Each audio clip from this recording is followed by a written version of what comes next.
BBC Sounds. Music, radio, podcasts. Hello. Coming up today, deconditioning. Can spending 10 days in hospital really age people 10 years? Inadvertently, what hospitals often do is they decompensate, not intentionally, but by the very nature of caring for people, we are actually, sometimes in many cases, exacerbating their problems. So it's about cultural change, really. The NHS is very good for caring, which means in a bed, which is the complete wrong thing for frail older adults. So what we do is really, as soon as they arrive, if they're able to, we mobilise them, try and put them in their own clothes, and just sort of put in that culture, which is about they should be as independent as possible. The classic one is somebody who gets admitted with a fall on a background of dementia. This person is then deemed at high risk of falls, the cot sides are put up, their mobility is reduced, they might be catheterised because they're being incontinent, and they're being constrained within their bed. And what we know is that you can lose 2 to 5% of muscle power in the first 24 hours of unnecessary bed rest.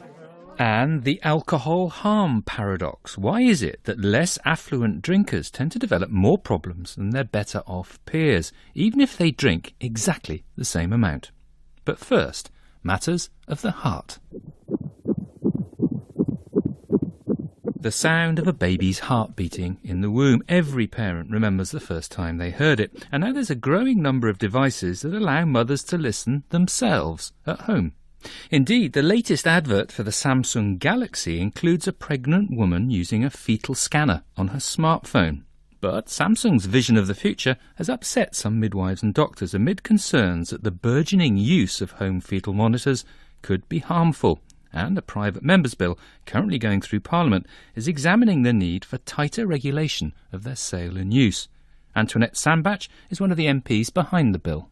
Fetal Dopplers are widely available online and they are used by expectant mums, but we don't know how many mums are buying them and we don't know whether or not they are causing problems around stillbirth. There are a number of medical concerns around them, and that's one of the reasons that I got involved. And can you explain what a private member's bill actually is?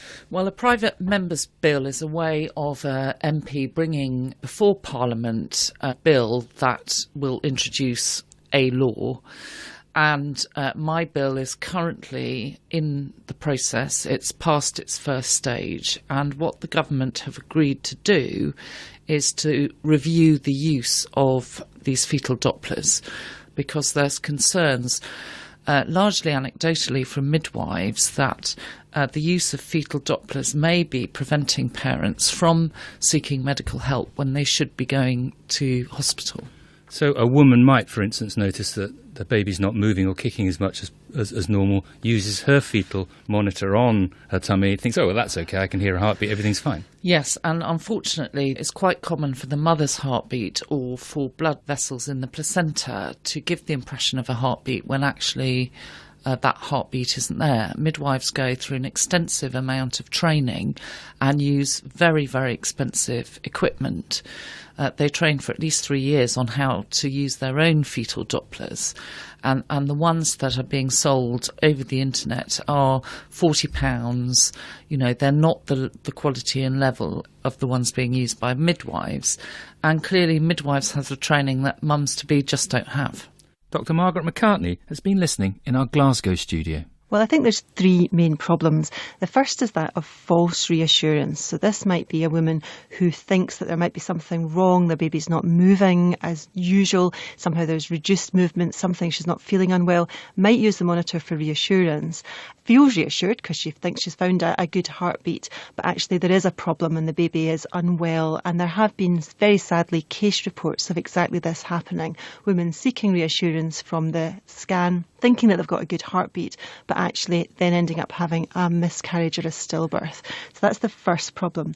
The second problem is converse to what we might think. Rather than decreasing anxiety, for many women actually it ends up increasing anxiety when they can't find a heartbeat or are concerned about it. And actually it can be pretty difficult to find a heartbeat that is the true fetal heartbeat rather than just blood flow through the placenta or actually the mother's heartbeat itself. And it can be hard sometimes for experienced professionals to tell the difference. Oh, it can be very, very hard. I've certainly spent a long time trying to find a fetal heart rate and not being happy to do one despite being a GP for a couple of decades now.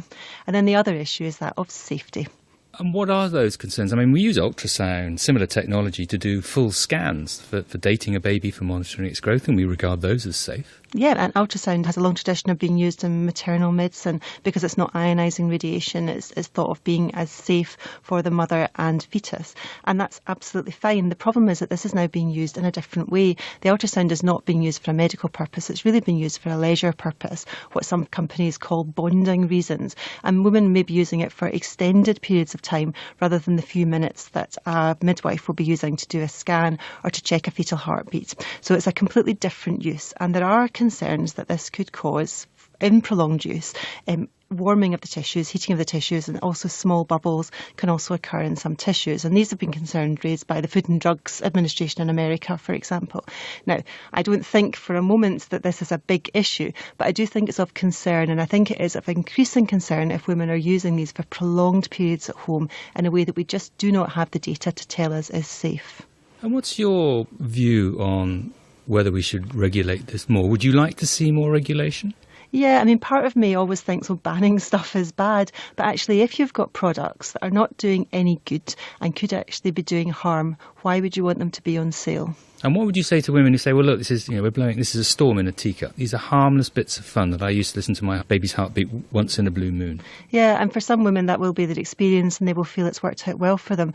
But there are also women who it's worked out really badly for. They've been falsely reassured, they've ended up having a miscarriage or a stillbirth, and it's worked out badly for them and for their families. So I really think we have to listen to all sides of the argument. There may be some women who've had previous experience of miscarriage or stillbirth and who want to have a monitor like this. I think in that situation there might be a case for doing further studies to find out whether that does help to reduce anxiety. But that's the kind of thing that should really be done between a professional midwife, maybe training a woman how to use it, showing her and guiding, advising, and making sure there's really stringent follow-up in place. Certainly not something that I think should be done over the counter in a commercial situation. So what does Antoinette Sandbach hope to achieve with her bill? Well, we need to actually see what the evidence is, and one of the issues is around whether or not the guidance has been appropriate, and for there to be a question asked in stillbirths about whether mum had used a fetal Doppler before seeking medical help from the hospital and whether or not they had received false reassurance. Because if it proves that mums are not going to hospital when they really should do, then I would argue that these devices should be restricted only for use by qualified medical professionals. And how easy in practice would that be to do, given that most women are buying these things over the internet? So it's very difficult to track down who's buying what and where. Well, I think, we could make it an offence to sell one of these devices to anyone who was not legally qualified, but the Department of Health agreed to undertake a review, and that is what's happening. So the Medical Devices Council is looking at what advice and guidance companies are giving to parents who are using these devices, and that review is ongoing at the moment. And to not preempt the results of that review, it might show that there isn't any harm. We don't know that yet. We don't know that, but anecdotally I've had a lot of evidence, and of course I publicised the fact that I was bringing forward this bill, and I had quite a high response from midwives who'd had personal experience from dealing with parents who'd had false reassurance from these fetal Dopplers and had not sought medical advice. And of course there's a horrible guilt that is associated with that afterwards, and to my mind we may be having higher stillbirth rates than necessary because these devices are not being sold with the appropriate warnings, or in fact there may be considerable evidence to say that they shouldn't be sold at all. Antoinette Sandbach MP, and there's a link to her private member's bill on the Inside Health page of the Radio 4 website. Now, everyone knows someone who's come out of hospital looking much older and frailer than when they went in. Hardly surprising if you've been sick or undergone major surgery. But that's not the whole story. Just being immobilised can make you weaker, and the older you are, the bigger the effect. Indeed, there's a popular medical adage used in the care of the elderly that a 10-day stay can add 10 years to your age. It may be popular, but is it true? My name's Dan Thomas and I'm a Medicine for Older People registrar based in Liverpool. I've lost count of the amount of times I've used the fact that 10 days in a hospital bed leads to 10 years worth of lost muscle mass in people aged over 80. I've used it when I'm on the ward rounds, when teaching medical students. I've used it when giving presentations to other doctors.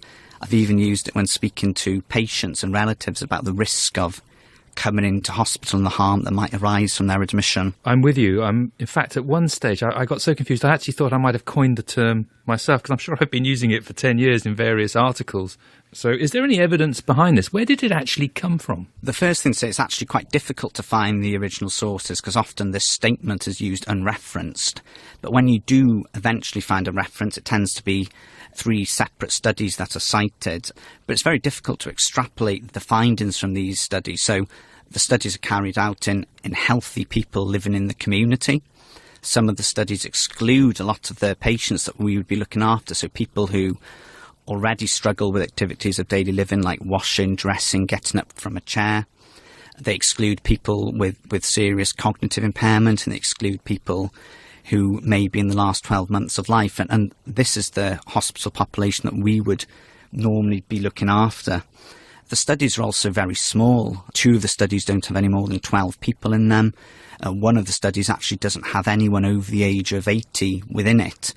So you can see how extrapolating that to 10 days of hospital admission leads to 10 years' worth of harm in an 80-year-old person is a very difficult conclusion to reach. Essentially, it's not really a difficult conclusion, it's a conclusion you can't reach, isn't it? Yeah, exactly. It's a conclusion you can't reach. Does it matter if it's not scientifically accurate? Because it gets the message across, doesn't it? We as healthcare professionals, we practice evidence-based medicine, and particularly if we're using this type of catchy statement, then it needs to be backed up by robust data.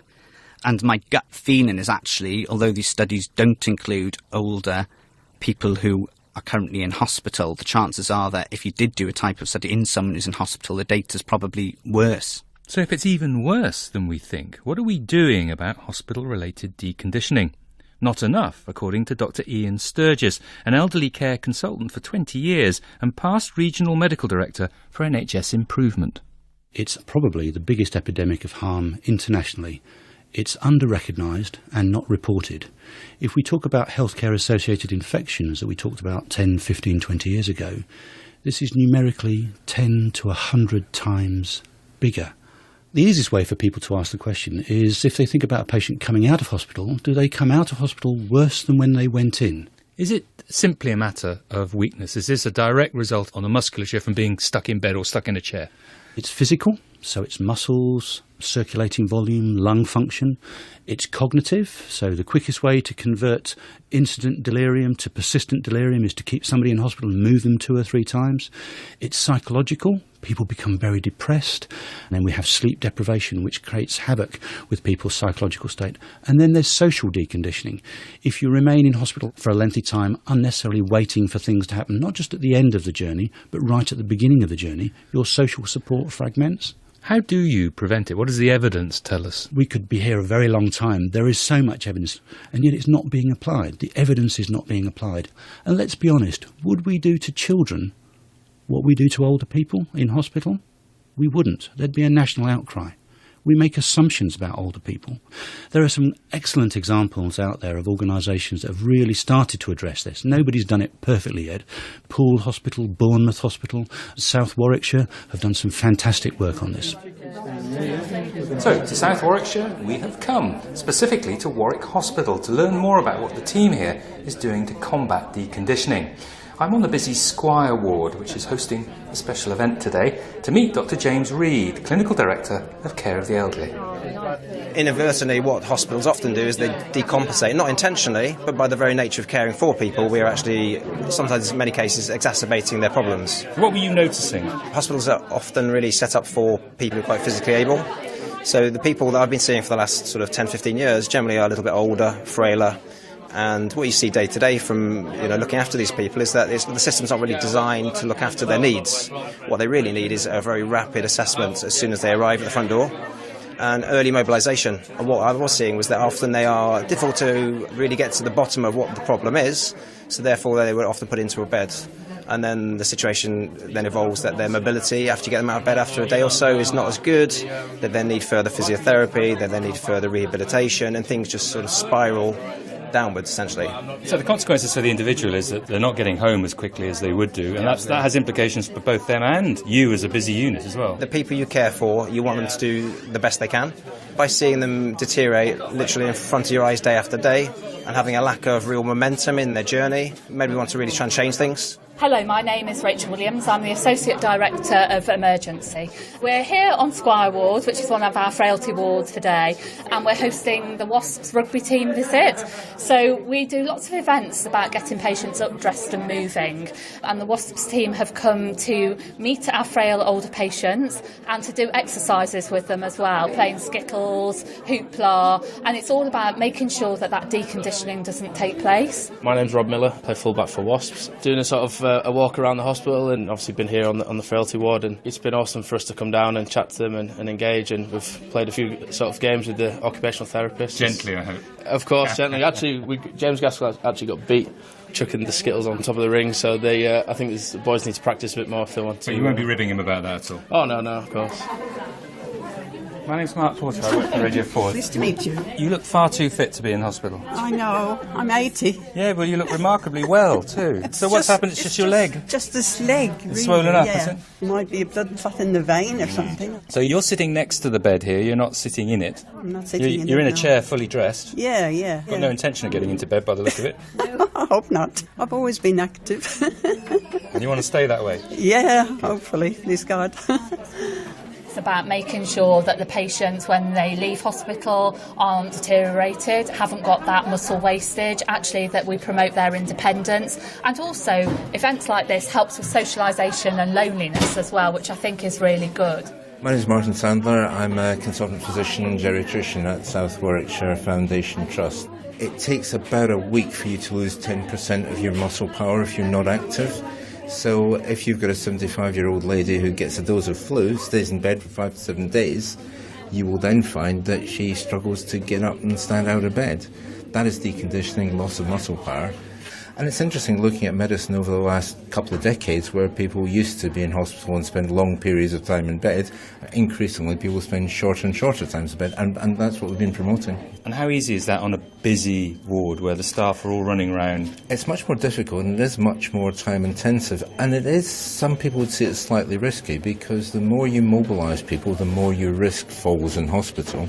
And while you can't avoid falls in hospital, and in fact falls in hospital are a marker of attempts to rehabilitate and encourage people to recover, but actually it does require care and attention.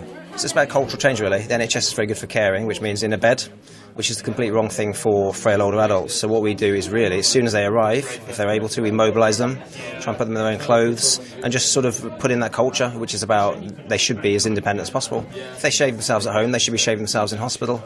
If they're dressing themselves at home, they should be dressing in hospital. So it's stepping away from that caring for people, which actually is incidentally sort of detrimental to the sort of people we're seeing. But some of these patients are quite poorly. Yeah, absolutely. So you can't get everybody in a chair. You can't mobilise everybody. But when they are poorly, if they're still frail, they're still, they're just as important. The important thing is that if they can't get out on day one, you don't forget about it. So when they are ready, when there's that little window of opportunity, you get them straight out of bed. You get them mobile, you get them dressed, and you get them back to normality as quickly as possible. We're sending 44% of our patients home the same day as attendance, which for them is great because actually they're back in their own homes, we're reducing confusion, and actually we're not getting them into the back door of the hospital. Whereas before, what would have happened, these people might have come in and spent a day or two here being assessed with things like chest infections and everything, but the idea is to treat them and get them home quickly. Absolutely, and we've managed to reduce our length of stay in our frailty areas from 7 days to 3 days by having a pit stop approach as soon as they go into assessment, and also from there it's about getting them up, getting them dressed, having that mindset of actually don't go into your pyjamas, actually let's get you feeling normal and let's get you doing those normal activities. The idea is to admit fewer people, but if they are admitted they're here for shorter times and you keep them more active. Absolutely, yes, and you'll find as well that our OTs and our physiotherapists as well have all got that mindset about actually we need to get them up and mobile as quickly as possible. So what we've done is we've just put it as business as usual within our plan, because very busy, shortages of staff. Actually, if you're there sat with them, asking them to do some exercise, walking them to the toilet, you can have those general conversations and get to know them more. It's part of the job. Actually, it's just part of the job. Rachel Williams talking to me at Warwick Hospital, and there's more information on deconditioning on our website, where you can also sign up for our weekly podcast and find out how to get in touch. Louise emailed following last week's item on preeclampsia. Please discuss the lesser-known postpartum preeclampsia as well. Our daughter gave birth to twins by C-section in January, and for a few days, due to high blood pressure and swollen limbs, the doctors suspected postpartum preeclampsia, which can affect mothers for weeks following the birth of their child. Funny you should mention that, Louise. We often cover a lot more with our interviewees than we have time to broadcast, and my chat with Dr. Manu Vatish at Oxford was no exception. So actually, if you were to look at the distribution of eclampsia or these seizures, quite a number of them occur in the postnatal period, and there's a potential that the placenta leaves a slight legacy of the disease with the mother, and there are reports of eclampsia occurring for as long as 6 weeks after, but we know that actually most women who will have a seizure postnatally will do it in the first 48 to 96 hours, and that's more in keeping with the placenta playing a role. Manu Vatish. Now, you don't need me to tell you that drinking alcohol can be bad for your health, increasing the risk of a number of problems, ranging from cancer to liver disease. But you may not be so familiar with the fact that your socioeconomic group appears to influence that risk. It's known as the alcohol harm paradox. But what does that mean? Professor of Hepatology, Sir Ian Gilmore. Well, it's a wonderfully attractive phrase, but unfortunately it probably means different things to different people. I use it to highlight the fact that less affluent people seem to suffer disproportionately more harm from alcohol, although if you look at the statistics, the consumption is roughly the same across the social strata, but it's the poor that seem to suffer the harm. So the paradox is that you'd expect the harm to be roughly the same across the social scale, and it isn't. So put that another way, unit for unit, alcohol appears to be more dangerous for health if you come from a more disadvantaged sector of society. That's correct. And why is that? There's probably, you won't be surprised to hear, no single explanation. But the first thing is looking at average consumption probably isn't the best way of doing it, because most people in the upper socioeconomic groups drink, and possibly drink a bit more than they should. If you look at poorer communities, there are quite a lot of teetotalers, people who drink very little, and those that do drink in a poorer background often drink in a more destructive way, in difficult social circumstances where alcohol is often, a real prop. So just to be clear, the average consumption may be the same in different ends of the social spectrum, but there are more teetotalers at the lower end, so those who are drinking more. Yes, averages hide what's going on across the spectrum. And just put the difference in context. How big is the gulf between the more affluent and the less disadvantaged in terms of the impact of alcohol on that? It is quite stark, and so alcohol is really yet one more reason why we have to tackle health inequalities. Margaret McCartney, we know that your socioeconomic status has a significant impact on your long-term health. Well, it does. And a fascinating thing about this paradox is that I had never heard about it until we're going to do it for this programme. And it's really something that's become known, I think, really only in the last few years in the academic community. And I think there's two ways of looking at it. Either poorer people are more likely to suffer the consequences of the adverse effects of alcohol, or richer people are protected against the adverse effects of alcohol. So there may be two sets of circumstances that are contributing to what we're seeing. And what it tells me is that health inequalities are just so unfair. You can be drinking the same but suffer far more of the adverse effects if you come from a deprived background. Ian, can I just pick up on that, Radio 4 might have some listeners who say, well, I drink half a bottle of claret a day. Very fine stuff it is too. It's too much, but I'm protected. That's the message that they may take home. I don't think they would be wise to take home that message, and certainly in the Chief Medical Officer guidelines did not make any recommendations over different socioeconomic groups. It is something that does worry me. People sometimes write off their knowingly high alcohol intake on the basis that it's high quality alcohol, therefore it can't possibly harm me, almost sort of bordering on the sort of delusional idea that just because I've spent a lot of money on this bottle of wine then it can't possibly harm me in any way.